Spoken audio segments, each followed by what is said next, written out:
إن الحمد لله نحمده ونستعينه ونستغفره ونعوذ بالله من شرور أنفسنا ومن سيئات أعمالنا من يهده الله فلا مضل له ومن يضلل فلا هادي له ونشهد أن لا إله إلا الله وحده لا شريك له ونشهد أن سيدنا ونبينا محمدا عبده ورسوله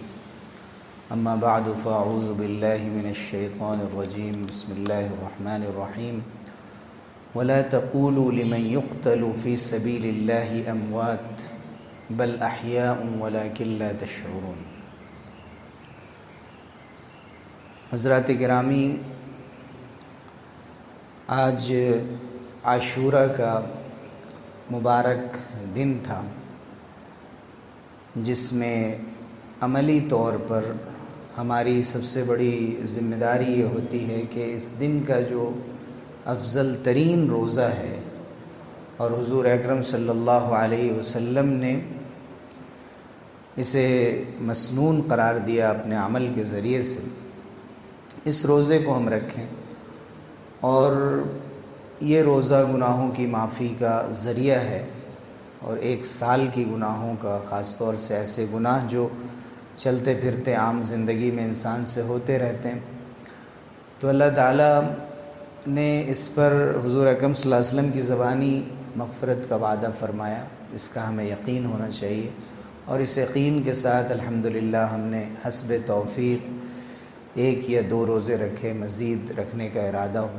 تو اور اچھی بات ہے۔ اس کے ساتھ ساتھ یہ عاشورہ کا دن اپنے اور بہت سے واقعات کے لیے جانا جاتا ہے۔ اس میں سے بعض ایسے واقعات ہیں جو ثابت نہیں ہیں کہ وہ عاشورہ ہی کے دن ہوئے ہوں،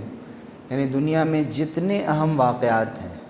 انبیاء علیہ السلام کی پیدائش کے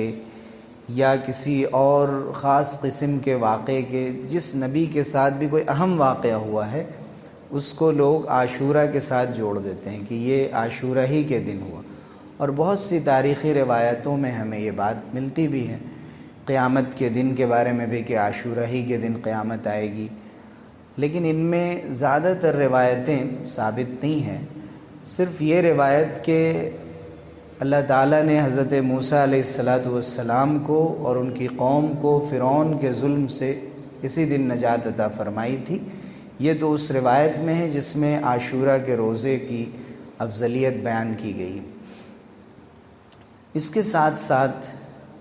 وہ واقعہ کہ جو تاریخ اسلام کا ایک ایسا باب ہے کہ جس نے خون کے آنسو رلائے، پوری تاریخ میں شاید کسی کی شہادت پر، کسی کے انتقال پر، کسی غم پر، کسی حادثے پر اتنے آنسو بہائے گئے ہوں اور اتنا ماتم کیا گیا ہو جتنا کہ اس کربناک واقعے پر کیا گیا جو سن 61 ہجری میں 10ویں محرم کو کربلا کے مقام پر پیش آیا تھا۔ حقیقت یہ ہے کہ جو کچھ ہوا وہ ماضی کا حصہ تھا، حضور اکرم صلی اللہ علیہ وسلم کے اشارے بھی اس کے لیے موجود تھے اور امت کے لیے اس میں بہت کچھ سبق بھی تھا، اور قرآن مجید میں فرمایا گیا تلک امۃ قد خلت لہا ما کسبت ولکم ما کسبتم، کہ یہ وہ امت ہے، یہ وہ قوم تھی کہ جو گزر چکی، اس نے جو کچھ اچھا کیا اس کے ساتھ ہے، جنہوں نے برا کیا وہ ان کے ساتھ ہے۔ بجائے اس کے کہ ہم اس کی بحث کریں کہ کون حق پر تھا اور کون باطل پر تھا، ہمیں ان کرداروں سے سبق لینے کی ضرورت ہے کہ ہم کس کردار کو دنیا کے سامنے پیش کرنے جا رہے ہیں۔ یہ اصل ان تمام واقعات کا سبق ہونا چاہیے ہمارے لیے۔ ظاہر ہے کہ یزید کا جو کردار ہے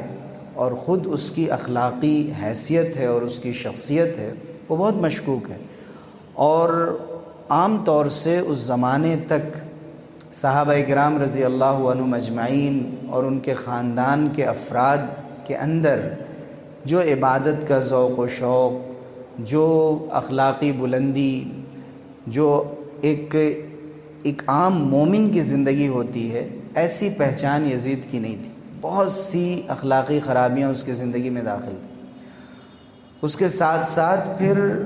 اس کی ولی عہدی سے ایک ایسے غلط رویے کو رواج ملا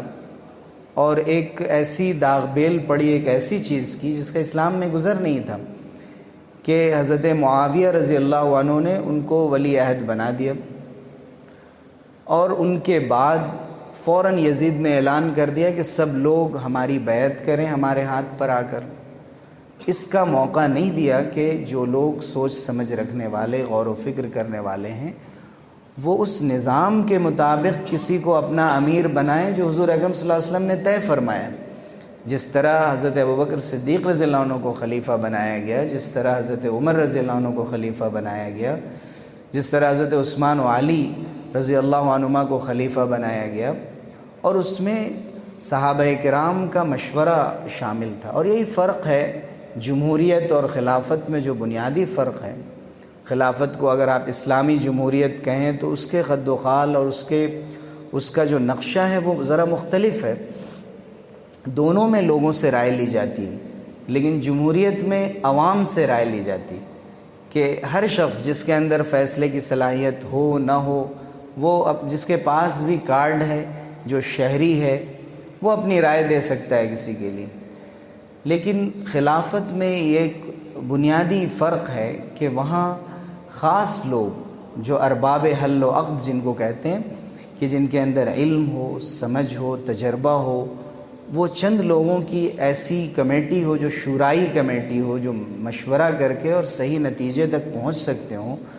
جن کو رائے دینے کی صلاحیت ہو، جن کے اندر سمجھ ہو، ان کی بات لی جائے۔ اور اسی طریقے پر یہ کارواں آگے بڑھتا آیا تھا۔ لیکن افسوس کی بات یہ ہے کہ یزید نے جلد بازی کی اور یہ چاہا کہ سب لوگ میرے ہاتھ پر بیعت کریں، اور یہ حکومت یا اقتدار کی ہوس کہہ لیجئے کہ اس کے لیے مجھے جس منزل تک بھی جانا پڑے اور جس انجام تک بھی جانا پڑے میں اس کے لیے تیار ہوں۔ تو ایک سب سے بڑی غلطی یزید کی یہ تھی کہ جو ایسے لوگ تھے جو اصحاب رائے تھے، ان کی رائے نہیں تھی کہ ان کو خلیفہ دیکھیں یا ان کو اپنا امیر مقرر کریں، اور وہ ان کو اس لائق نہیں سمجھتے تھے، کیونکہ حضور اکرم صلی اللہ علیہ وسلم نے جو 30 سال خلافت کی پیش قیاسی فرمائی تھی، پیشین گوئی فرمائی تھی، وہ حضرت حسن رضی اللہ عنہ کی 6 ماہی خلافت پر، 6 ماہی خلافت پر جا کر ختم ہوتی۔ اور حضرت حسن رضی اللہ عنہ کو بھی کئی بار زہر دینے کے واقعات تھے، جو حضرت حسین رضی اللہ عنہ سے 1 سال بڑے تھے، اور اس موقع پر بھی گویا ان کو بھی ایک طرح سے شہادت ہی نصیب ہوئی۔ لیکن اس کے بعد حضرت معاویہ رضی اللہ عنہ کا دور آیا، اور حضرت معاویہ رضی اللہ عنہ کے بعد جو یزید کا دور ہے، اور خاص طور سے بیعت لینے کا جو ان کا اصرار تھا کہ انہوں نے یہاں تک کہا کہ جلد از جلد میرے ہاتھ پر بیعت لی جائے۔ مدینے میں حضرت حسین رضی اللہ عنہ ہیں، ان سے بھی بیعت لینے کی کوشش کی جائے۔ وہاں کے گورنر ولید ابن عتبہ کو خط لکھا، یزید نے فرمان جاری کیا کہ ان سے بیعت لی جائے۔ حضرت حسین رضی اللہ عنہ نے طے کر لیا تھا کہ میں اس موروثی طریقے پر، جو حضور اکرم صلی اللہ علیہ وسلم کے لائے ہوئے طریقے سے ہٹ کر ہے، ان کو معلوم تھا کہ یہ طریقہ بادشاہت کی طرف لے جائے گا، منارکی کی طرف لے جائے گا، ڈکٹیٹرشپ کی طرف لے جائے گا، اور یہ اسلام کا جو پولیٹیکل سسٹم ہے اس کو برباد کر کے رکھ دے گا۔ اور ظاہر ہے کہ جب تک کہ مسلمان کسی صحیح انصاف پسند حکمراں کے تابع نہیں ہوں گے، جہاں سب لوگوں کو انصاف ملتا ہو، ان کے رائٹس ملتے ہوں، تب تک اسلام کا جو مجموعی اجتماعی حیثیت سے سفر ہونا چاہیے اور مسلمانوں کو اس روشنی میں تہذیب کے ساتھ آگے بڑھنا چاہیے، وہ نہیں بڑھ سکتے۔ تو حضرت حسین رضی اللہ عنہ نے یہ طے کیا۔ بہت سے صحابہ تھے جن کی رائے تھی کہ جب قتل خون خرابے تک کی نوبت آ سکتی ہے تو ہمیں بیعت کر لینی چاہیے۔ حضرت عبداللہ ابن عباس رضی اللہ عنہما نے بھی بیعت کی، حضرت عبداللہ ابن عمر رضی اللہ عنہما نے بھی بیعت کی، ایسے بڑے بڑے صحابہ نے بھی بیعت کر لی، اور یہ ان کا اجتہاد تھا، ہم ان کو غلط نہیں کہہ سکتے، ان کا اجتہاد تھا، اور اس موقع سے شرعاً ان کو گنجائش تھی۔ لیکن حضرت عبداللہ ابن زبیر اور حضرت حسن بڑے نامور صحابہ میں، اور ان کے ساتھ بہت سے لوگ تھے جو اس کے لیے بالکل تیار نہیں تھے۔ حضرت حسین رضی اللہ عنہ نے فرمایا کہ اگر مدینے میں میرے لیے یہ ضروری ہے کہ یہاں پر میں بیعت کروں اور فہرست تیار ہو کر یزید کے پاس جائے تو میرا نام اس میں نہیں ہوگا، میں مکہ مکرمہ کے لیے روانہ ہو رہا ہوں۔ اور وہ اپنے گھر والوں کے ساتھ وطن چھوڑ کر بالکل اپنے نانا جان کے برعکس کہ مکے سے مدینے کے بجائے اب مدینے سے مکے کی جانب آپ سفر کر رہے تھے۔ اور حضرت حسین رضی اللہ عنہ نے جب مکے کا سفر کیا اور وہاں پہنچے، بے شمار ان کے چاہنے والے تھے جنہوں نے ان سے کہا کہ دیکھیے آپ ایسا مت کیجئے، آپ بیعت کر لیجئے، اس لیے کہ حالات آپ کے ساتھ نہیں ہیں، جو لوگ آپ کے ساتھ وفاداری کا وعدہ کر رہے ہیں ان کے ساتھ آپ اطمینان نہیں کر سکتے ان کے اوپر۔ اسی درمیان کوفے کے لوگوں کے اتنے خطوط آئے تھے، لوگوں نے شمار کیا 1200 کم سے کم لیٹرز آئے ان کے اوپر حضرت حسین رضی اللہ عنہ کے پاس کہ آپ آ جائیں، اگر وہاں لوگ آپ کو نہیں مان رہے ہیں اور آپ کے ساتھ ضد کر، ہم آپ کے ہاتھ پر بیعت کریں گے، آپ کو خلیفہ بنائیں گے، اور یزید جو موروثی طریقے کو لانا چاہتے ہیں، حکمرانی کے طریقے کو، اسے ہم ختم کریں گے۔ بہت سے لوگوں نے منع کیا کہ دیکھیے حضرت علی رضی اللہ عنہ کی شہادت بھی وہیں ہوئی ہے، اور بھی لوگوں کو کوفے میں سامنا ہوا ہے دھوکے کا، بار بار ان کے فریب کا سامنا ہوا ہے، آپ کے ساتھ بھی وہی ہونے والا۔ حضرت حسین رضی اللہ عنہ مکہ پہنچے، پھر لوگوں نے کہا کم سے کم آپ مکے میں رک جائیں، تو حضرت حسین رضی اللہ عنہ نے فرمایا کہ ٹھیک ہے میں اپنا ایک قاصد بھیجتا ہوں، میں فوری سفر نہیں کرتا ہوں۔ تو انہوں نے اپنے چچا زاد بھائی حضرت مسلم ابن عقیل کو بھیجا اور اپنا قاصد بنا کر بھیجا، اور یہ دیکھنے کے لیے گویا ان کی طرف سے وہ سفیر تھے، ان کے ایمبیسڈر تھے کہ جا کر دیکھیں کہ وہاں کے کیا حالات ہیں، اس کے بعد ہم نکلیں گے۔ حضرت مسلم بن عقیل جب وہاں گئے تو انہوں نے دیکھا کہ بہت استقبال ہے لوگوں کا، اور لوگ جوق در جوق چلے آ رہے ہیں حضرت حسین کے استقبال کے لیے کہ کب تشریف لا رہے ہیں اور فوری آنے چاہیے۔ تو حضرت مسلم ابن عقیل نے خط لکھا حضرت حسین رضی اللہ عنہ کو کہ آپ آ سکتے ہیں، بہت اچھے حالات سازگار ہیں، اور ہم اس طریقے پر اسلامی سیاست کو باقی رکھ سکتے ہیں جس طریقے پر حضور اکرم صلی اللہ علیہ وسلم نے چھوڑا تھا۔ تو حضرت حسین رضی اللہ عنہ نے ایسا نہیں، بعض لوگ سمجھتے ہیں کہ حضرت حسین نے کوئی جذباتی فیصلہ کر دیا، بلکہ جو طریقہ ہوتا ہے کسی بھی معاملے کو طے کرنے کا، یا دو حکومتوں کے درمیان جو رائے مشورے کے ذریعے سے معاملہ طے ہو سکتا ہے، کبھی بھی حضرت حسین رضی اللہ عنہ نے یہ ارادہ نہیں کیا تھا کہ میں اکیلے جا کر ٹکرا جاؤں گا، یا چند لوگوں کے ذریعے سے میں بس جا کر میں جان دے دوں گا، یہ طریقہ بھی نہیں تھا حضرت حسین رضی اللہ عنہ کا، بہت حکمتوں کے ساتھ وہ چلے۔ لیکن جب انہوں نے دیکھا، جب یہاں بھی حالات سازگار تھے اور سفر کیا، پھر بھی بہت سے لوگوں نے سمجھایا کہ آپ کوفہ تو ہرگز نہ جائیں، وہ لوگ آپ کا ساتھ نہیں دے سکتے۔ حضرت حسین رضی اللہ عنہ نے فرمایا کہ ہو سکتا ہے کہ ماضی میں ان سے غلطیاں ہوئی ہوں، آج وہ اس کی تلافی کرنا چاہتے ہوں، جو کہ میں اور بہتر طریقے پر آل بیت کے ساتھ، اہل بیت کے ساتھ حضور اکرم صلی اللہ علیہ وسلم کے نواسے کا استقبال ہو۔ تو حضرت حسین رضی اللہ عنہ، ظاہر ہے کہ حضرت حسین کو کسی حکومت کی ضرورت نہیں تھی، کافی ہے کہ وہ چہیتے تھے حضور اکرم صلی اللہ علیہ وسلم کے، گوشے جگر تھے، گویا لخت جگر تھے، اور ہما ریحانتا یا من الدنیا، حضرت حسن حسین کو حضور نے فرمایا کہ یہ دنیا اگر ایک باغ ہے تو دنیا میں میرے پھول اگر کوئی ہیں دو تو حضرت حسن ہے اور حضرت حسین۔ اور حضور اکرم صلی اللہ علیہ وسلم محبت کرتے تھے، نماز میں وہ ان کے اوپر چڑھ جاتے تھے، لیکن آپ بے چین ہو جاتے تھے، کبھی پانی نہیں ملا تو اس کے لیے بے چین ہو جاتے تھے۔ حضرت حضور اکرم صلی اللہ علیہ وسلم کی اسی محبت کو دیکھتے ہوئے میں نے جمعے میں بھی ذکر کیا تھا کہ حضرت ابو ہریرہ رضی اللہ عنہ نے مروان کے سامنے کھل کر کہہ دیا تھا، کوئی بھی ڈر محسوس نہیں کیا انہوں نے جب کہا کہ مجھے آپ سے صرف اسی ایک بات سے اختلاف ہے، آپ بہت اچھے انسان ہیں لیکن آپ حسین سے محبت کرتے ہیں، مجھے اس سے اختلاف ہے، چونکہ بنو امیہ سے مقابلہ تھا۔ تو حضرت ابو ہریرہ رضی اللہ عنہ نے فرمایا کہ تم نے وہ دور نہیں دیکھا ہے، میں نے حضور اکرم صلی اللہ علیہ وسلم کو جو محبت کرتے ہوئے دیکھا ہے حضرت حسن حسین سے، اس کا میری مجال نہیں ہے کہ میں ان سے محبت کا درجہ گھٹاؤں، چاہے کہ میں نفرت کروں، میرے ایمان کا کیا ہوگا۔ تو حضور اکرم صلی اللہ علیہ وسلم نے فرمایا سیدہ شباب اہل الجنہ، دونوں اہل جنت کے سردار ہیں، حضرت امام نخعی نے جب سنا تھا حضرت حسین کی شہادت کے بارے میں، ابراہیم نخعی جو بڑے تابعی تھے، تو انہوں نے فرمایا کہ قاتلان حسین نبی کو کیسے منہ دکھائیں گے؟ اگر میں حسین کے قاتلوں میں ہوتا اور اللہ تعالیٰ نے مجھے معاف بھی کر دیا ہوتا، تب بھی میں حضور کو اپنا چہرہ نہیں دکھا پاتا، میں قیامت کے دن حضور صلی اللہ علیہ وسلم کا سامنا نہیں کر پاتا۔ اتنے محبوب، سمجھ لیجئے کہ جو محبوب ترین حضرت علی رضی اللہ، حضرت فاطمہ رضی اللہ عنہ سے حضور صلی اللہ علیہ وسلم کو کیسی محبت تھی، اور اس کے بعد پھر ان کے فرزند، اور خود حضور نے ان کو دیکھا تھا، 7-8 سال حضور کے سامنے انہوں نے گزارا تھا، سن 4 ہجری میں آپ کی پیدائش ہوئی تھی۔ حضرت حسین رضی اللہ عنہ بہرحال اپنی ان خصوصیات کو بھی دیکھتے ہوئے، اور کم سے کم یہ تھا کہ کم سے کم اہل بیت کا تو احترام کریں گے، لیکن جب وہاں پہنچے ہیں تو راستے ہی میں مختلف محاذ پر بہت سے نام ہیں اس پورے واقعے میں، اور اس کی تاریخ اگر آپ پڑھیں تو 10 صفحات پر پھیلی ہوئی ہیں کہ پہلے یزید کا ایک لشکر ملا، انہوں نے ان کو روکا کہ آپ کوفہ نہ جائیں، کربلا کی طرف روانہ ہوئے۔ پھر اس کے بعد ایک موقع آیا کہ دوسرا لشکر ان سے ملا، اس نے ان کو روکا۔ حضرت حسین رضی اللہ عنہ نے فرمایا کہ دیکھو میرا ارادہ کسی سے جنگ کرنے کا نہیں، قتال کرنے کا نہیں۔ حضرت حسین رضی اللہ عنہ کو جب یہ محسوس ہوا کہ صبح آ کر لوگ وعدہ کرتے ہیں اور شام میں غائب ہو جاتے ہیں، اور بہت سے لوگ دھیرے دھیرے چھٹتے چلے جا رہے ہیں، یعنی جو نفاق ہے، ہپوکریسی ہے،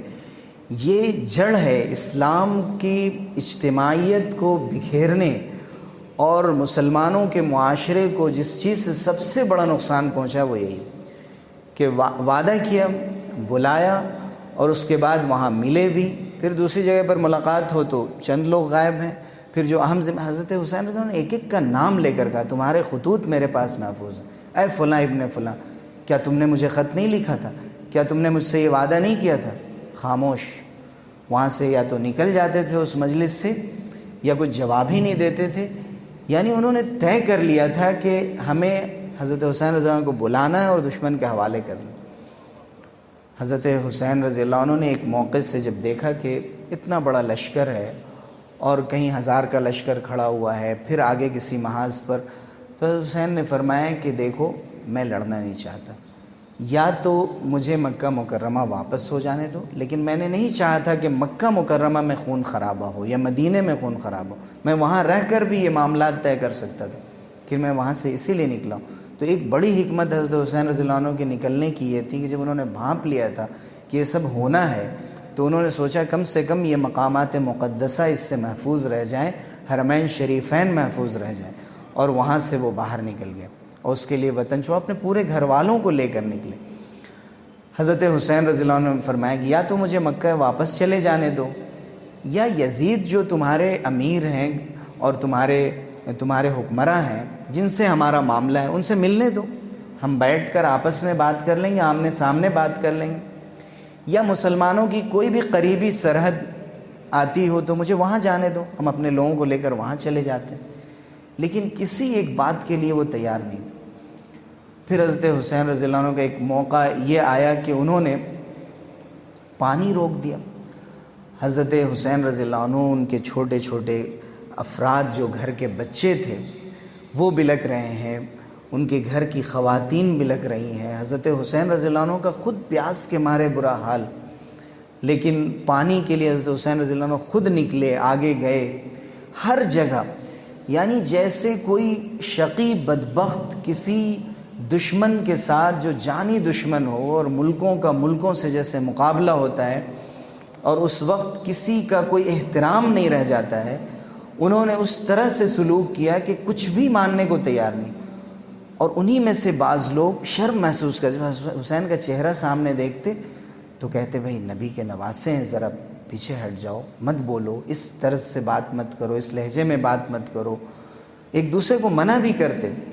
لیکن کچھ نام ہیں ایسے بڑے شقی القلب اور سخت، جیسے ابن زیاد تھا جسے یزید نے اس مشن پر لگایا تھا، اور اسی طرح شمر ابن جوشن تھا، اور ایسے لوگ تھے کہ جنہوں نے بار بار کہا کہ نہیں، ہمیں مقابلہ کرنا ہے اور ہمیں ان کو نکالنا ہے اور زیر کرنا ہے۔ تو حضرت حسین رضی اللہ عنہ کے ساتھ پھر یہ سلوک کیا گیا کہ پانی بند کیا گیا، 3 دن تک یہ سلسلہ چلا، اور اس کے بعد پھر وہ موقع آیا کہ انہوں نے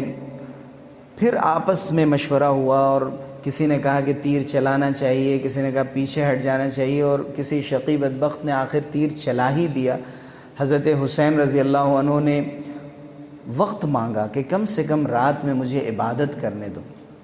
یعنی اگلے دن 10ویں محرم تھی، 10 اور 9 کے بیچ کی جو رات تھی، حضرت حسین رضی اللہ عنہ نے رات بھر عبادت کی۔ اس درمیان بہت سے خوابوں کا بھی تذکرہ آتا ہے کہ حضور اکرم صلی اللہ علیہ وسلم کی طرف سے بہت سے اشارات ملے، اور حضرت حسین رضی اللہ عنہ نے اس کے بعد فجر کی نماز پڑھی،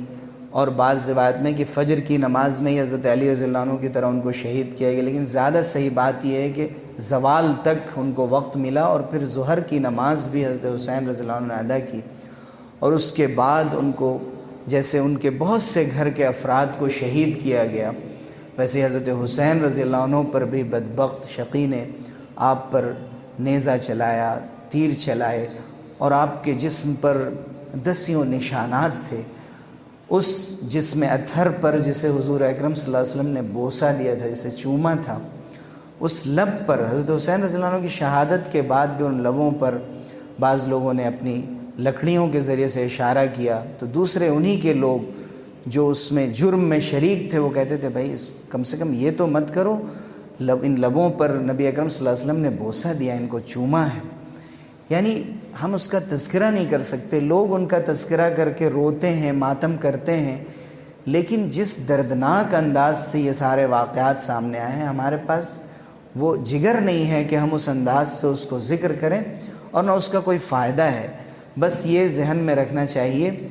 کہ جن لوگوں نے بھی یہ کام کیا وہ حقیقی معنی میں اسلام کے دشمن تھے، اور اسلامی نظام اور اسلام کے اصولوں کے دشمن تھے، اور حضرت حسین ابن علی رضی اللہ عنہ نے یہ طے کیا تھا کہ مجھے اس پورے نظام کو چیلنج کرنا ہے، اور تنہا بھی اگر ہمیں کھڑا ہونا پڑے اور اس کا مقابلہ کرنا پڑے تو میں اس کے لیے کھڑا ہوں۔ مولانا ابوالکلام آزاد کا چھوٹا سا رسالہ ہے شہادت حسین پر، انہوں نے لکھا ہے کہ شہادت حسین میں بہت سے پہلو ہیں، لیکن ایک بہت بڑا پہلو یہ ہے کہ حضرت اسماعیل رضی اللہ عنہ کو بھی ذبح ہونے سے بچا لیا گیا تھا، حضرت عیسیٰ علیہ السلام کو بھی سولی پر لٹکنے سے پہلے بچا لیا گیا، لیکن اللہ کو یہ دکھانا تھا کہ جس نبی نے یہ ترغیب دی تھی کہ اسلام کے لیے اگر اپنی جان بھی گنوانی پڑے تو گنوا دینا، اسی خانوادے سے ان کے سب سے چہیتے فرد نے یہ ثابت کر دیا کہ مشکل کے وقت ہم دوسروں کو آگے نہیں کرتے، سب سے پہلے ہم خود آگے بڑھتے ہیں۔ اور یہ وہ نمونہ ہے جو حضرت حسین رضی اللہ عنہ کی تاریخ کا سب سے روشن نمونہ۔ یزید جس حکمرانی کے لیے اتنی بڑی کارروائی کی، کتنے دن رہے؟ 36 سال کی عمر ہوئی ہے، 2 سال مشکل سے حضرت حسین رضی اللہ عنہ کے بعد 2-2.5 سال ان کی خلافت یا ان کی حکمرانی رہی، پھر وہ بھی ختم ہو گئے، اور حضرت حسین رضی اللہ عنہ کا نام زندہ رہ گیا۔ اور یزید جب بھی آج بھی اس کا ذکر آتا ہے تو باطل کے نظام کی ایک علامت کے طور پر آتا ہے، اور حضرت علی رضی اللہ عنہ کا ذکر، حضرت حسین رضی اللہ عنہ کا ذکر ایک سمبل ہے، ایک حق کے لیے ایک پہچان ہے، ایک رمز ہے کہ جب بھی اس کا ذکر آتا ہے تو دل محبت سے آباد ہو جاتا ہے، اور اس جذبے سے آباد ہو جاتا ہے کہ انسان کو حق کے لیے ہمیشہ، حق کی حمایت کے لیے ہمیشہ تیار رہنا چاہیے۔ حالانکہ یزید کے بارے میں آتا ہے کہ جب حسین رضی اللہ عنہ کو لے جایا گیا اور آپ کی نعش مبارک اس کے سامنے رکھی گئی تو رونے لگا،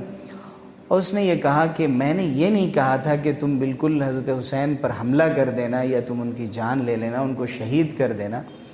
لیکن ظاہر سی بات ہے کہ جب آپ کسی محاذ پر کسی کو بھیج دیں گے کسی کے خلاف، تو پھر اس کارروائی کو مکمل کرنے میں کسی حد تک بھی ہر شخص یہ چاہتا ہے کہ میں اپنے فرما روا کے سامنے سرخرو ہو سکوں اور میں یہ کہہ سکوں کہ میں نے اس مشن کو اپنے انجام تک پہنچا دیا۔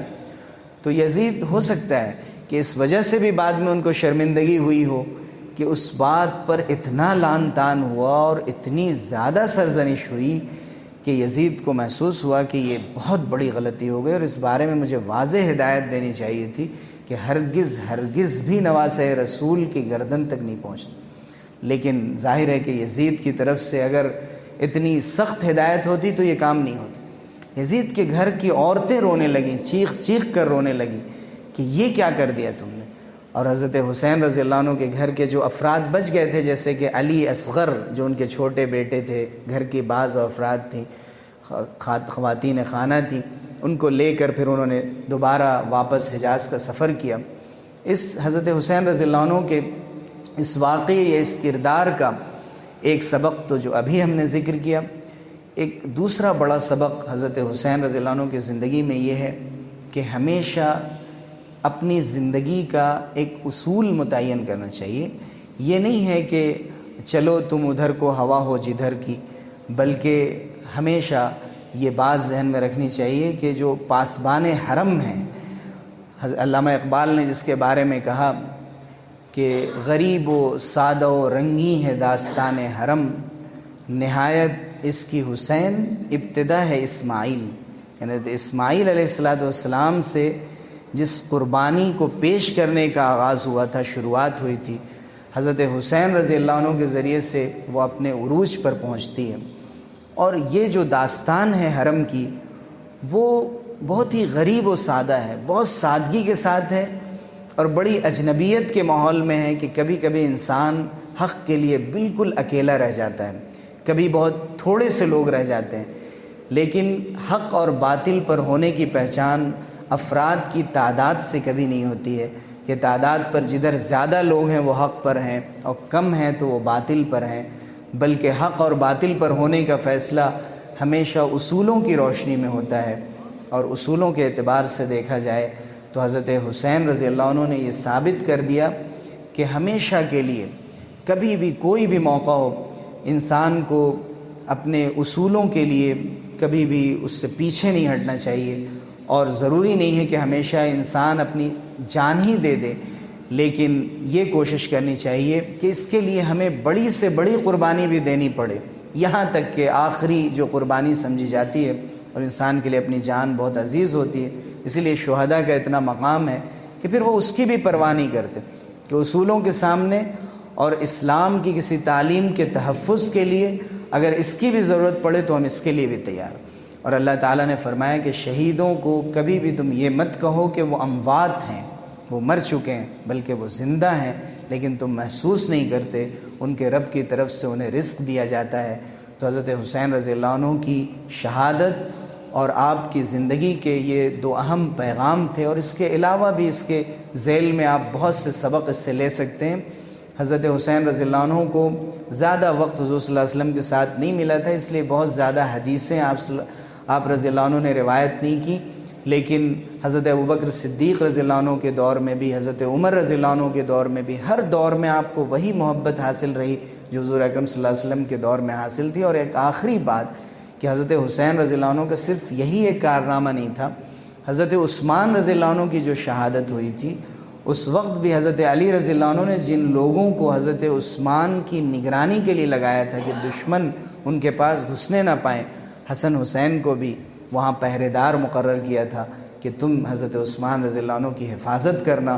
اور جب حضرت عثمان رضی اللہ عنہ کی شہادت ہوئی تو حضرت علی رضی اللہ عنہ نے جن لوگوں کا حساب لیا تو اپنے بیٹوں کی بھی سرزنش کی،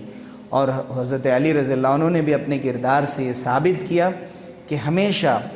جو بات، جو تعلیم ہو، وہ سب کے لیے یکساں ہونی چاہیے، کسی کو کسی پر ترجیح نہیں دینی چاہیے۔ اور ہمیشہ جو تاریخ رہی کہ حضور اکرم صلی اللہ علیہ وسلم کے بعد حضرت عمر، حضرت عثمان، حضرت علی، تینوں خلفاء شہادت کے مقام پر فائز ہوئے اور اس سے سرفراز ہوئے، اور حضرت حسن حسین ان دونوں کو بھی شہادت کا بڑا اعلیٰ مقام ملا،